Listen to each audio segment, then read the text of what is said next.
it was a project that was called Palabras Azules, and a project that won the European Twinning Prize.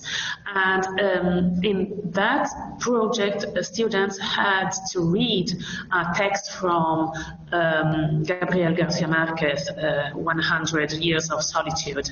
And this, the forgiveness, people from Macondo started to lose memory, and they didn't recognize words any longer. So our students, always in international groups, had to create a dictionary of memory.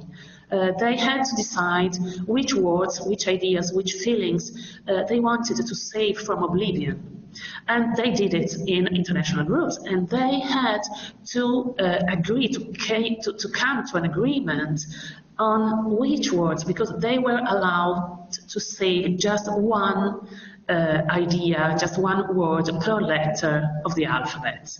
So they worked together, and I observed them how they worked.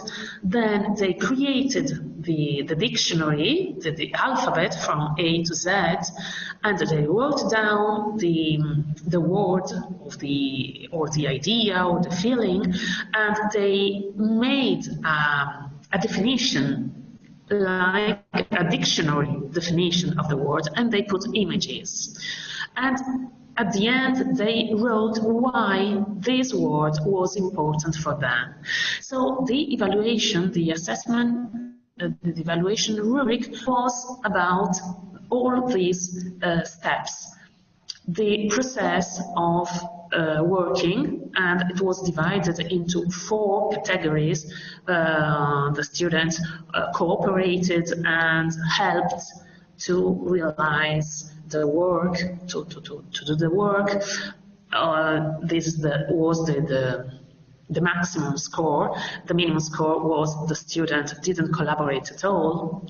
And then the content of the activity. I mean, the student understands the text, is able to transpose the text to his own reality, is able to define the problem, choose just one word, and is able to give a definition according to the common structure. I mean, it should be a definition like a dictionary definition. It's not, book. It's something that you use to sleep. Well, it had to be a real definition.